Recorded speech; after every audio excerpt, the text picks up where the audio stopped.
On the dead moon of Vera, silence ruled like a forgotten god. Nothing grew there. Nothing breathed. The sky was black even at noon, and the ground was cracked like old bone, once long before any living being could remember. This place had been sacred. Now it was just another ruin in a galaxy full of them. A salvage ship named the Iron Wren hovered low over the surface, its thrusters kicking up gray dust that never settled. Inside, a small crew of humans and 2 alien contractors moved with the tired rhythm of people who had seen too many dead worlds. They were here for scrap, for relics, for anything that might sell on the outer rim, but what they found would change everything. Deep in the heart of a collapsed temple, its walls carved with symbols no one could read, they uncovered a chamber sealed by time and fear. The aliens refused to go in. They whispered about the place, about how their ancestors warned never to walk where the shadow spoke. But the humans laughed. Humans always laughed at ghosts. Except one. Lila Cross stood at the edge of the dig site, arms crossed, eyes fixed on the dark opening. She was quiet, as always. Not unfriendly, just distant, like she was listening to a song no one else could hear. Her dark hair was tied back. Her face pale from too many years in ship corridors and not enough under real suns. She wore a simple gray jumpsuit with no rank, no name tag, just Lila. The lead salvager, a loud man named Dax, waved his scanner over the chamber entrance. Energy readings off the charts, he said. Something valuable. Maybe even dangerous. That only made him grin wider.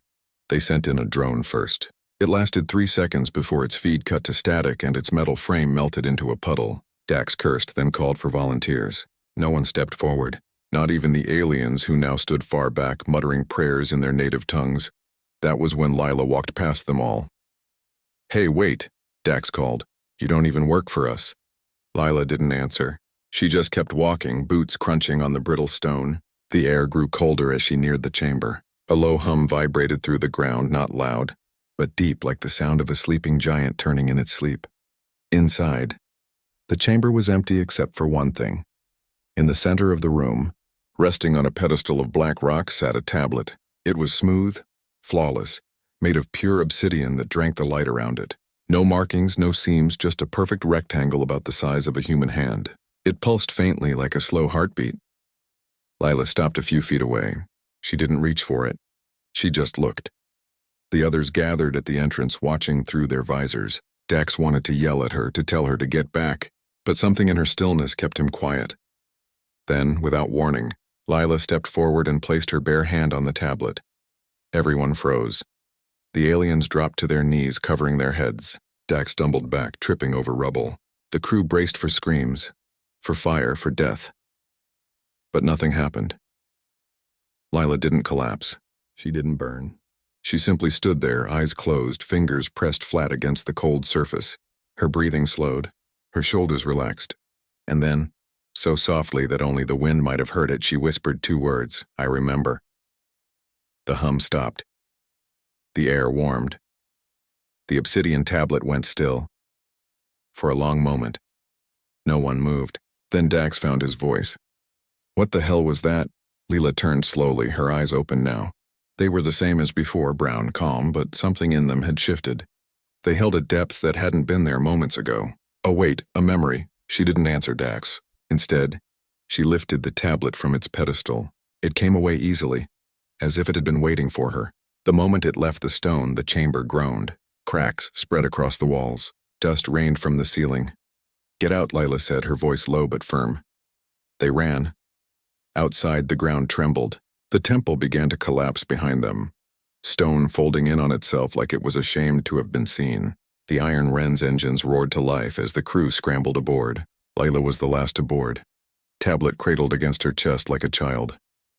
Once inside, Dax grabbed her arm. "What did you do?" Lila looked at him, then at the tablet.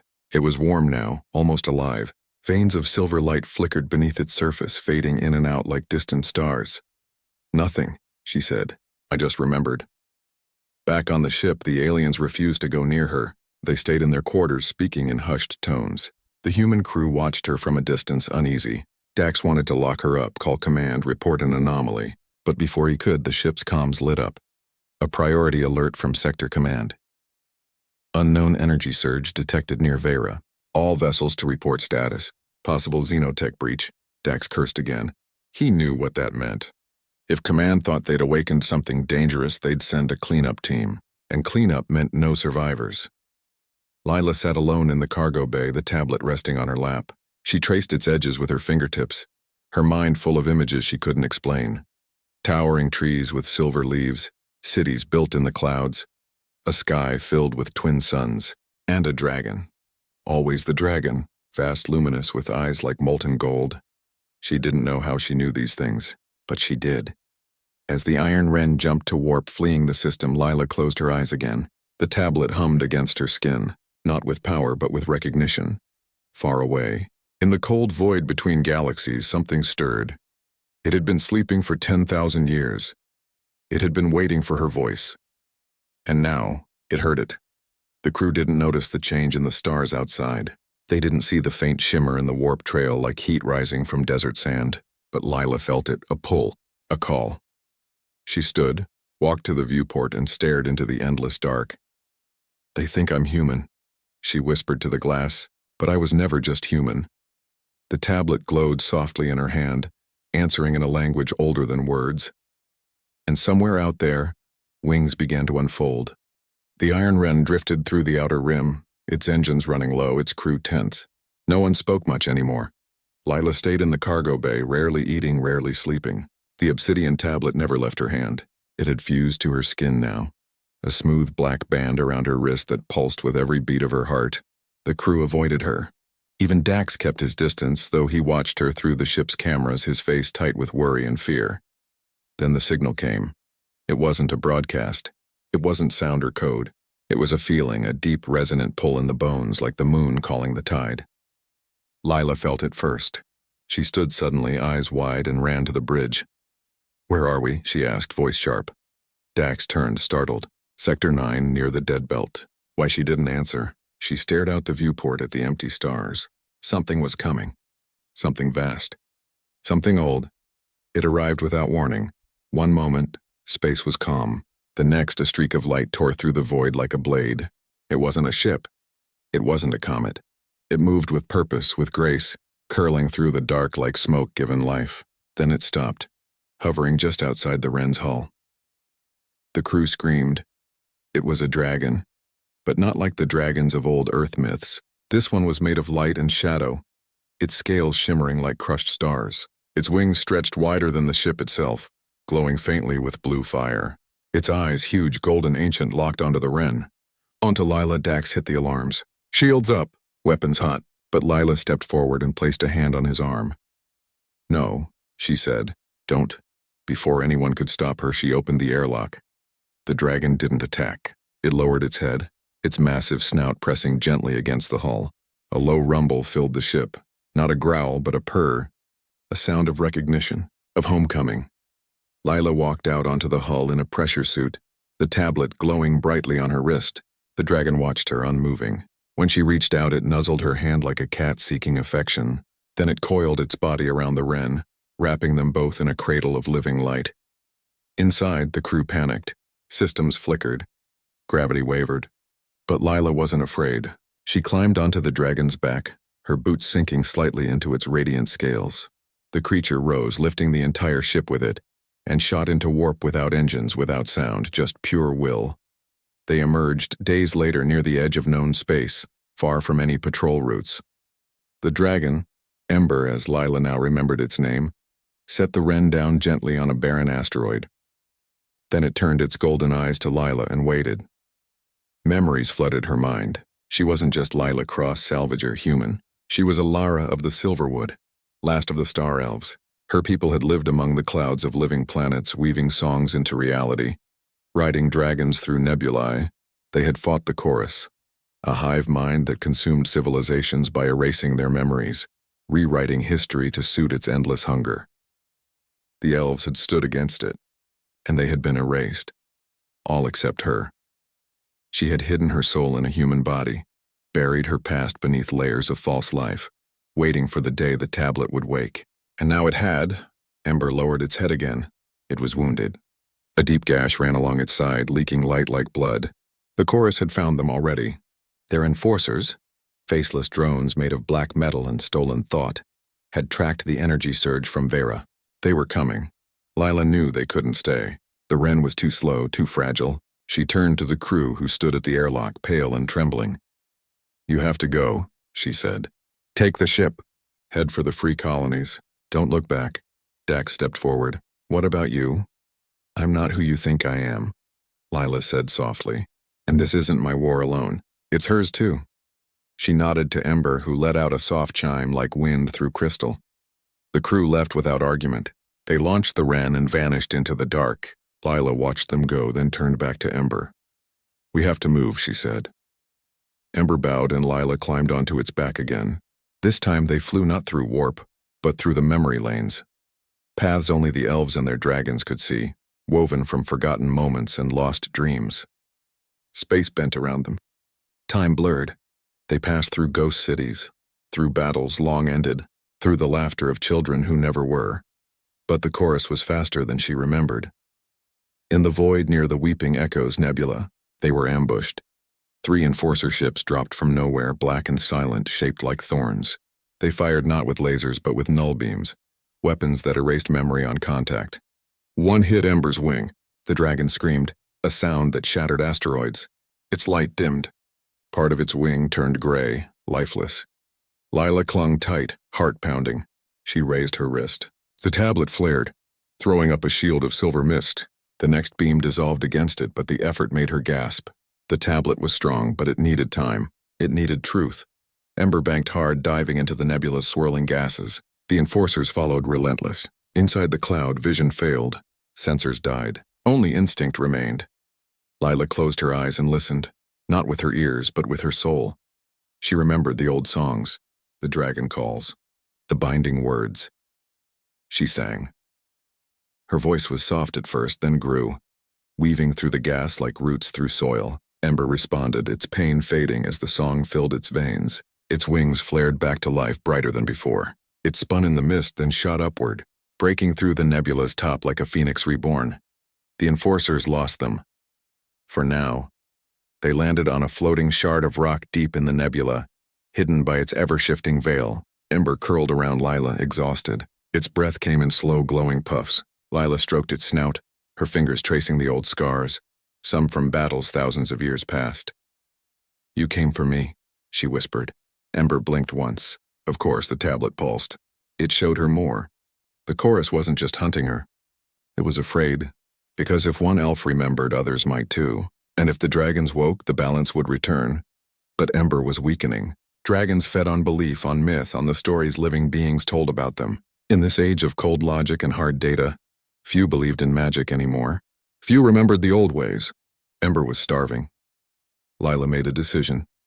She pressed her palm flat against the dragon's chest over its heart of light. Then she opened her mind. She gave Ember her memories. Not just the recent ones, but the deep ones. The Silverwood at dawn, the first flight on Dragonback, the taste of starfruit, the sound of her mother's lullaby, the warmth of 1,000 suns on elven skin. Ember shuddered. Its light swelled, then steadied. It looked at Lila with new strength in its eyes. "Thank you," it seemed to say. Lila smiled faintly. "We have a war to finish." But before they could leave, the tablet showed her something else.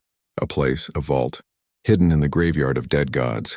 A zone where time had broken and reality frayed. There, the first civilization had stored the truth of everything. The chorus had tried to destroy it but failed. The vault remained, waiting, and only an elf could open it. Lila stood. Ember rose with her. They flew again, deeper into the unknown, past dying stars, past silent planets, past the bones of ancient leviathans. The graveyard was not a place of death, but of echoes. Every step rang with the voices of those who had come before. At its center stood a door made of light and shadow. Lila placed her hand on it. The tablet burned hot. The door opened. Inside, the air hummed with memory. Walls of crystal held visions, entire worlds, entire lives. And at the far end, a throne of bone and starlight. This was where the chorus had struck its final blow.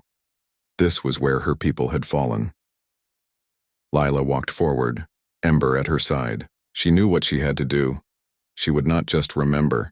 She would make the galaxy remember too. A graveyard of dead gods was not a place of bones or tombs. It was a wound in space where time had torn open and never healed. Stars here burned backward. Planets spun in silence. Voices from forgotten ages whispered through the void, not in words but in feelings.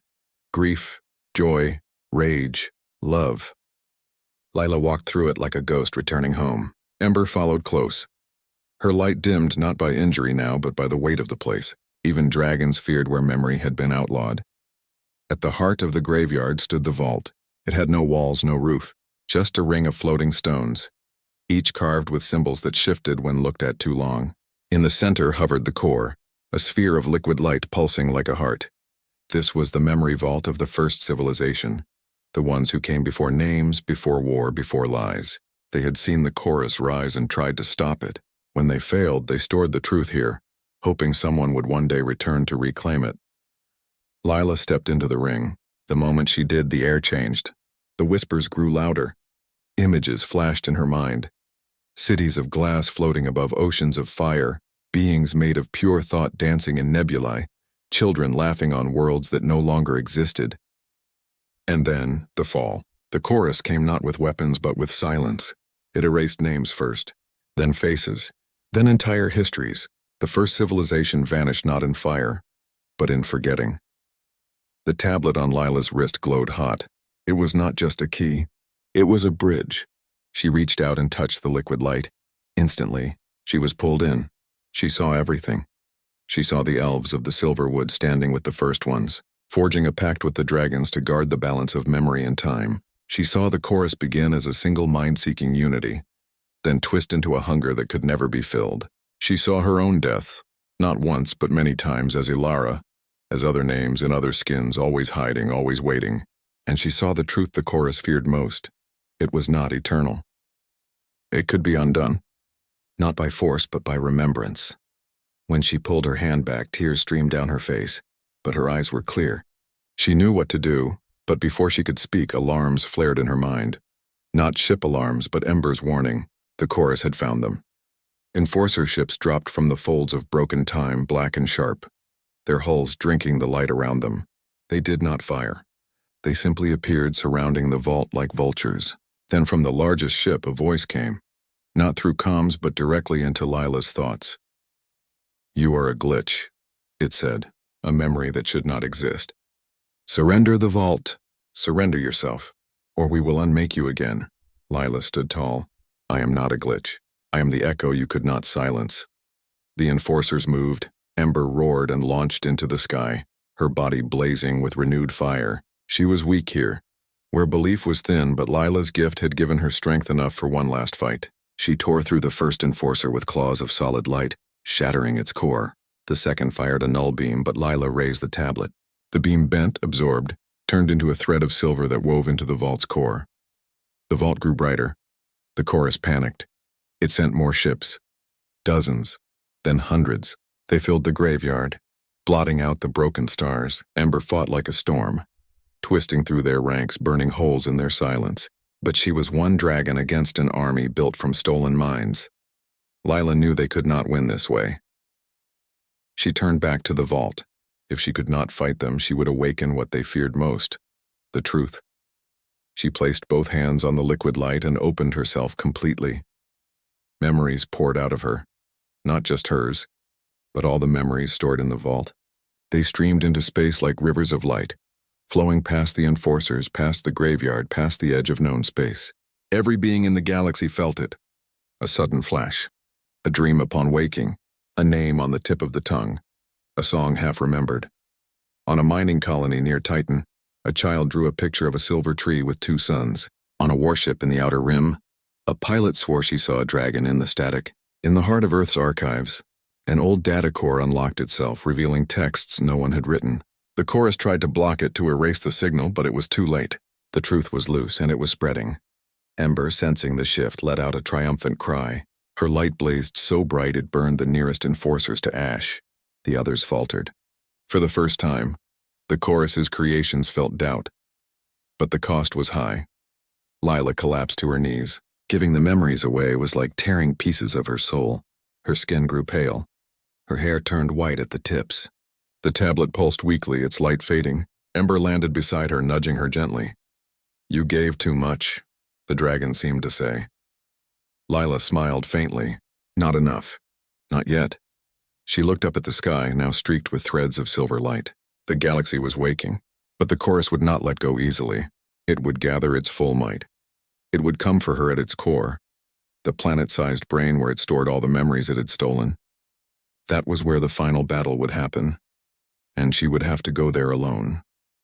Ember lowered her head. "I will carry you."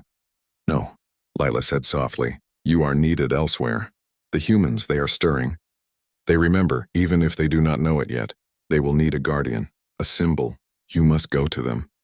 Ember's eyes filled with sorrow, but she nodded. Lila stood, swaying slightly. She took one last look at the vault, now glowing steadily, a beacon in the dark. Then she turned to Ember. "Tell them about us," she said. "Tell them we were real." Ember bowed, then launched into the sky, her light cutting through the enforcers like dawn through night. Lila watched her go until she was just a speck of gold in the distance. Then she turned back to the vault. She reached into its core and pulled out a single thread of light, a memory not of war, but of hope. She wrapped it around her wrist next to the tablet. It warmed her just enough. She walked out of the graveyard, not running, not hiding. She walked like someone who had nothing left to lose and everything to give back. The chorus would be waiting. And this time, she would not hide. She would remember for them all. After the truth broke free, the galaxy changed. Not all at once, but like dawn creeping over a dark field. Slow, quiet, unstoppable. People began to dream of things they had never seen. Children drew pictures of silver trees and twin suns. Old songs returned to lips that had never learned them. On Earth, in the ruins beneath New York, a group of teenagers found a mural no one remembered painting. Elves with starlight in their hair, dragons coiled around moons, a woman with an obsidian band on her wrist. They did not know her name, but they felt her. Meanwhile, Ember flew. She did not go to war. She went to the people. She appeared over cities and colonies, not as a weapon, but as a sign. Her light did not burn, it healed.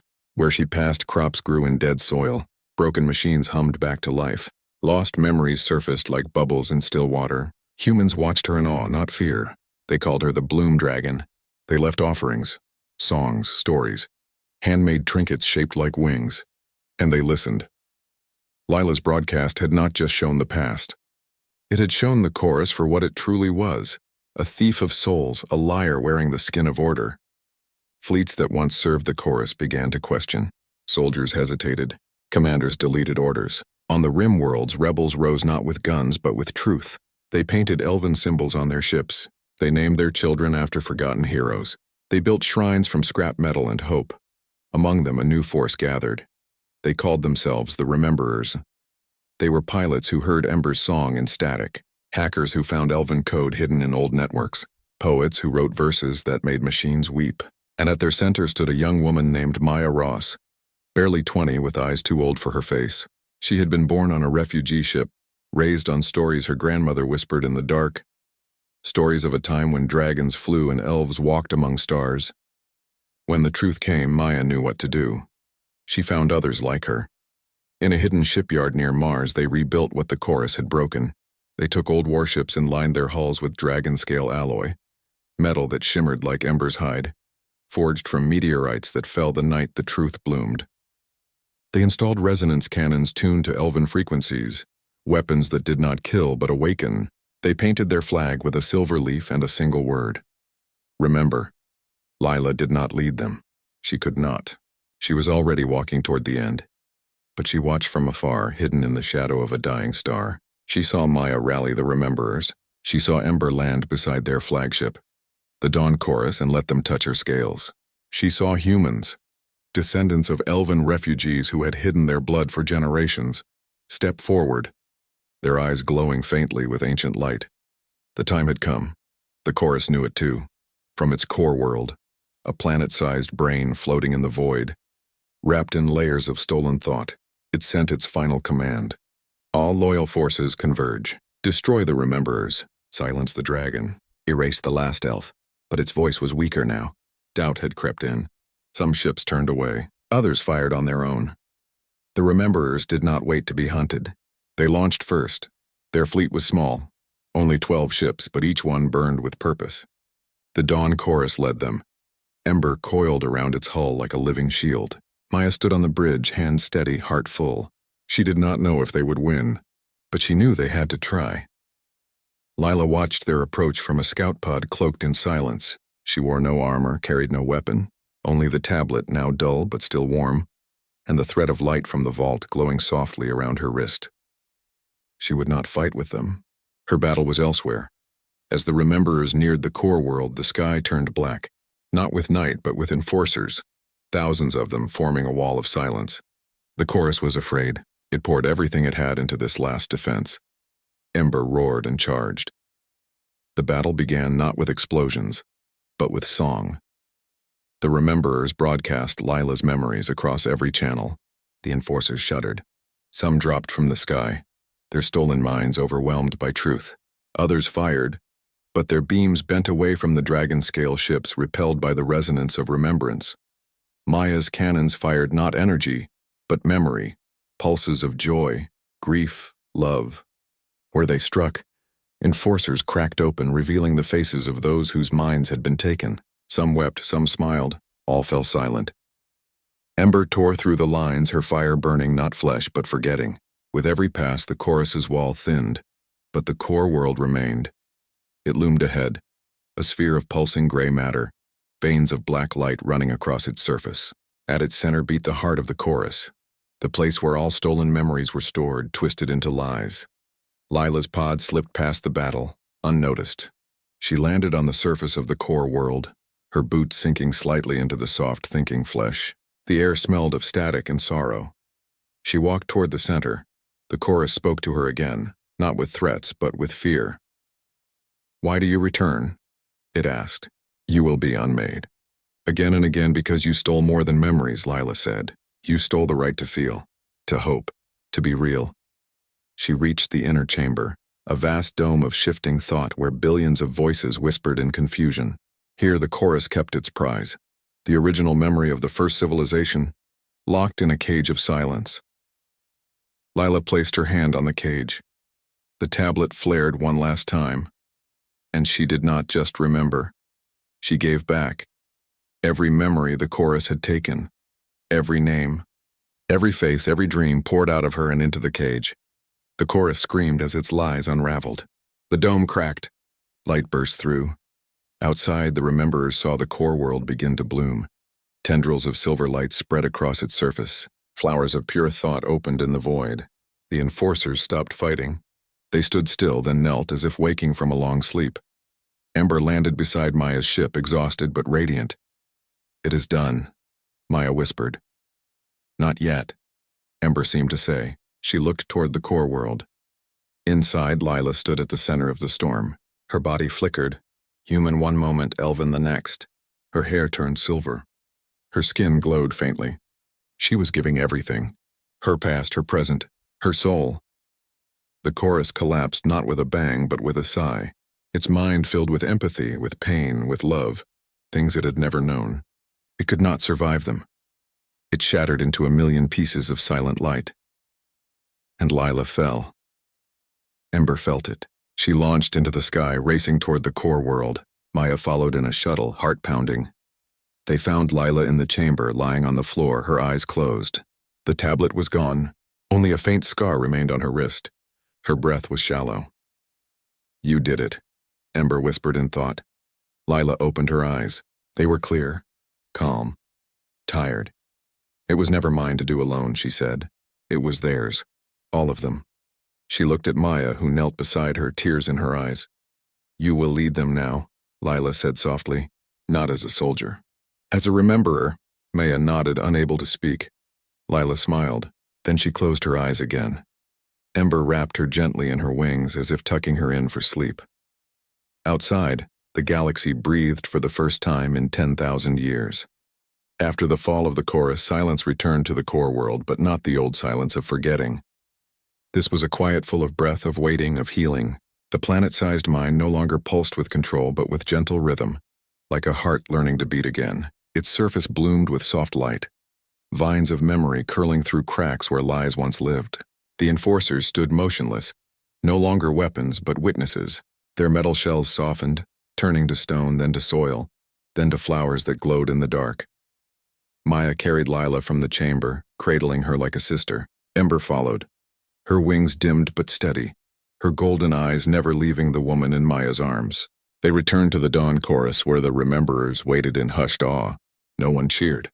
No one shouted victory. They simply stood, heads bowed, as if in the presence of something sacred. Lila was placed in a room lined with silver leaves grown from seeds found in the vault. Seeds that had slept for millennia and now sprouted in human hands. She did not wake for days. When she did, it was not with a gasp or a cry, but with a slow blink as if returning from a long walk through familiar woods. "You're still here," Maya said, voice thick. "For now," Lila replied. Her body was fading, not from injury but from completion. She had done what she was meant to do. The last elf had remembered, and in doing so had given the galaxy back its soul. There was little left of Ilara in her now, only echoes like footprints in morning dew. Her hair had turned fully silver. Her skin was pale as moonstone. Her eyes held the depth of stars but also the weariness of someone who had carried too much for too long. Ember rested her head on the windowsill, watching Lila with quiet sorrow. She knew what was coming. The rememberers began to rebuild, not just ships or cities but stories. They traveled from world to world sharing the truth, not as history but as song.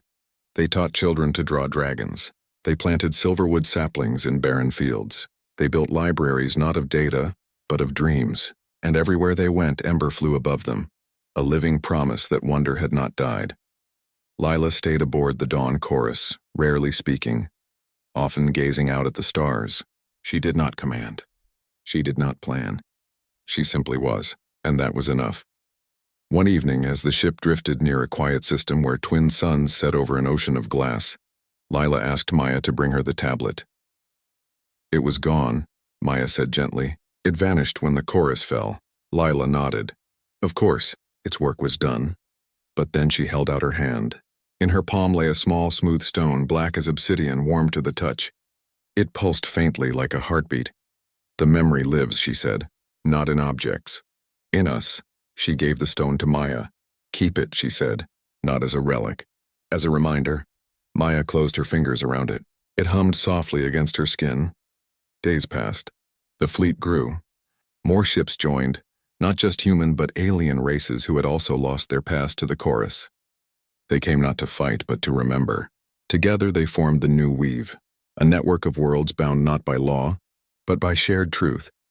Lila watched it all from her window, smiling sometimes, sleeping more often. Then came the morning she did not wake. Maya found her sitting upright in bed, eyes closed, hands folded in her lap. Her breath had stopped, but her face was peaceful. On the floor beside her, a single silver leaf rested, though no tree grew nearby. Ember let out a low, mournful chime that echoed through the ship. The rememberers gathered on the observation deck, silent. Maya held the obsidian stone tight. They did not bury Lila. They released her into the void, wrapped in dragon scale cloth woven by the first rememberers. Ember flew beside the small pod as it drifted into the twin suns' light. When it reached the heart of the glow, it dissolved, not into ash, but into light, and for a moment the stars seemed to sing. After that, Maya became the voice of the rememberers. Not a leader, but a keeper. She traveled the weave, teaching, listening, planting seeds. Ember stayed with her, not as a pet, not as a weapon, but as a friend, a guardian, a living bridge between what was and what could be. Years passed. On a green world once scarred by war, Maya stood in a garden grown from the vault's seeds. Silver trees rose toward the sky, their leaves shimmering in the breeze. Children played beneath them, laughing, chasing fireflies that glowed like tiny dragons. A little girl, no older than 6, with bright eyes and wild curls, ran up to Maya, holding something in her hands. "Look," she said, breathless. "I found it by the old well."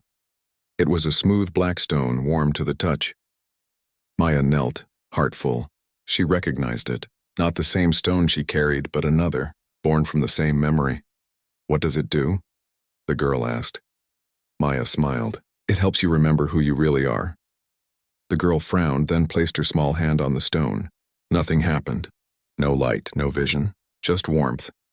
But then she looked up, eyes wide. "I dreamed of wings last night," she said softly. Maya nodded. "That's how it starts." Ember, resting nearby under a silver tree, opened one golden eye. She watched the girl, then let out a soft purr that sounded like wind through stars.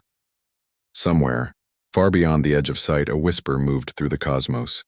Not a name, not a command, but a feeling. Gentle, grateful, gone, but not forgotten. And in the garden, the leaves shimmered as if touched by an invisible hand.